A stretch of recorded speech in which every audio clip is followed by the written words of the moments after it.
Coucou les amis, donc je reviens avec un petit coffret pour avoir confiance en soi. Confiance en soi. Alors, avoir confiance en soi, c'est bien se connaître, prendre conscience de ses qualités et aussi de ses limites, croire en ses capacités, donc croire en soi, se lancer des défis, s'affirmer, s'estimer à sa juste valeur. Les bonnes nouvelles, cela s'apprend et se cultive tout au long d'une vie. 81 cartes, conseils. Donc on vous propose dans ce coffret, comme dans les autres, de tirer une carte par jour. Après, c'est vous qui voyez. Peut-être tirer une carte qui vous accompagne plusieurs jours pour essayer de travailler sur telle ou telle chose en vous, dans votre comportement, dans votre façon de faire, de penser, que vous aimeriez voir évoluer peut-être.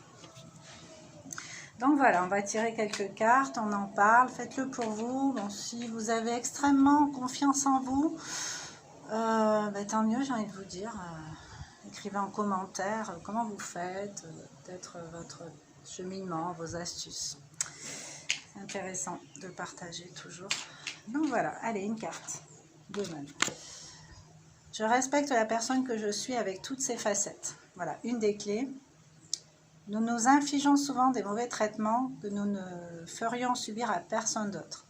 Pas même à ceux que nous n'aimons pas du tout. C'est profondément injuste, mais très efficace pour saper le peu de confiance que nous nous portons.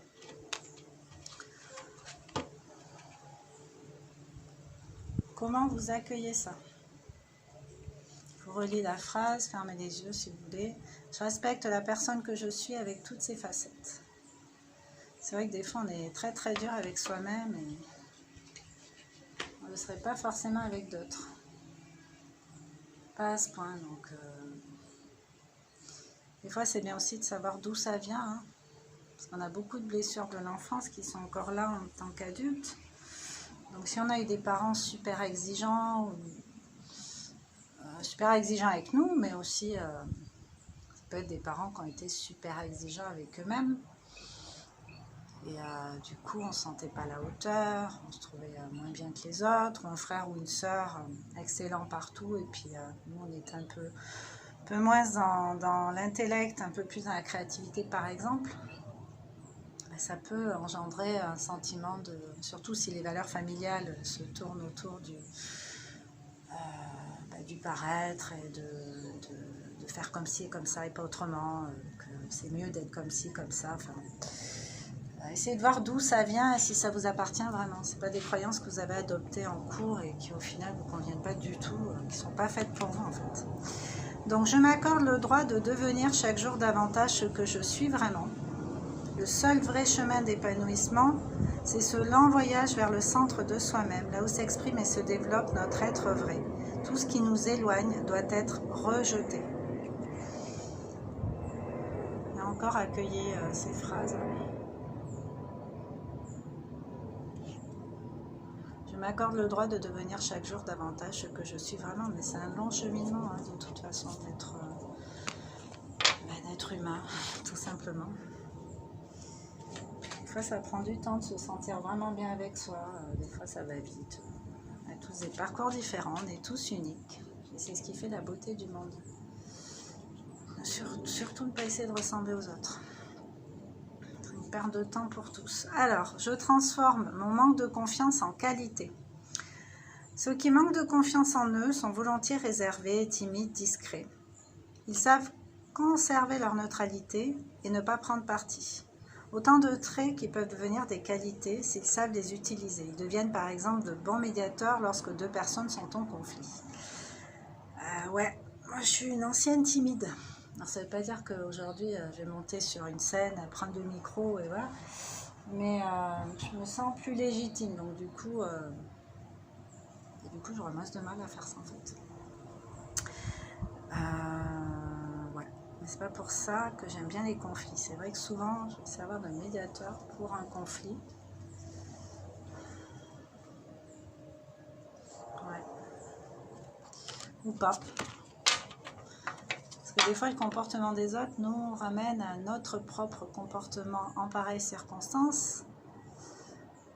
Moi je sais que quand je suis vraiment énervée, et ça m'arrive pas souvent, mais quand je suis vraiment fâchée, faut même pas me dire calme-toi ou arrête ou... non, vaut mieux aller faire sa vie, m'oublier, puis moi je fais ce que j'ai à faire sur le moment. Et puis voilà. Mais je peux aussi être médiateur. Ça dépend des situations. À vous de voir pour vous. Essayez de vous analyser un peu, de vous comprendre vous, de bien vous connaître, sans porter de jugement, hein, mais juste avec ce sentiment d'être votre meilleur allié en fait. La meilleure chose qui puisse arriver à chacun. Alors, je pratique une activité physique. Être bien dans mon corps, le sentir, l'aimer, cela s'entretient aussi en bougeant, en expérimentant les sensations corporelles, marcher, courir, nager, danser, qu'importe, du moment que cela procure du plaisir. Je suis bien d'accord avec ça.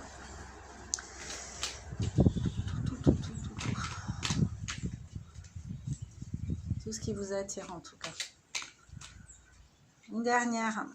J'observe la façon dont je dors dans mon lit chaque matin. Dont je sors dans mon lit chaque matin. Pardon.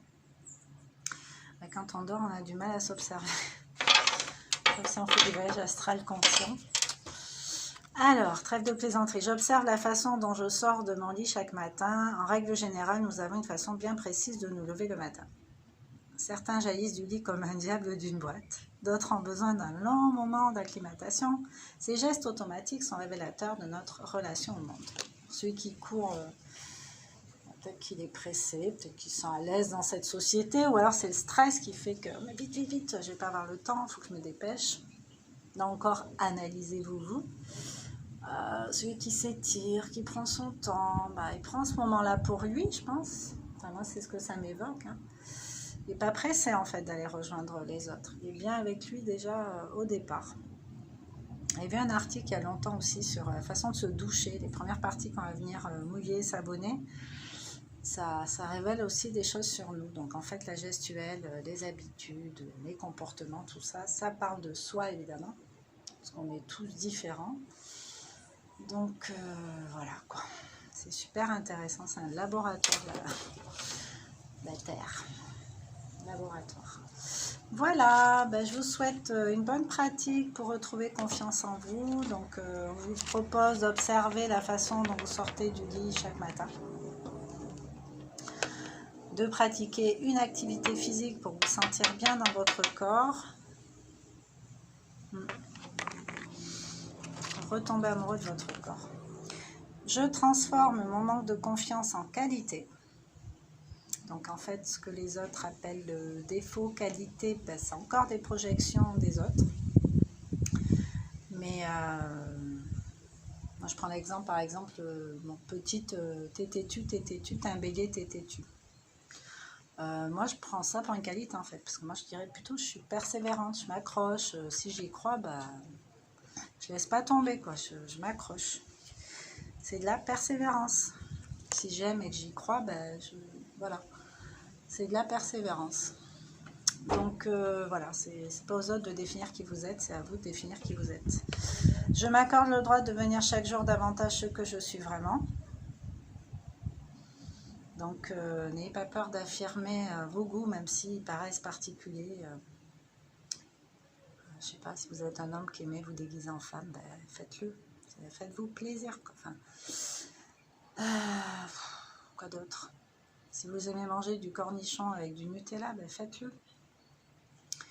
Arrêtez de vous laisser impacter par le regard des autres. Faites ce que vous voulez. Devenez vous-même. Assumez.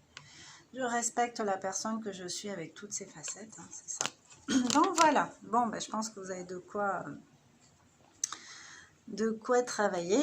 N'hésitez pas à commenter, partager. Et on se voit bientôt avec une autre vidéo. Bisous.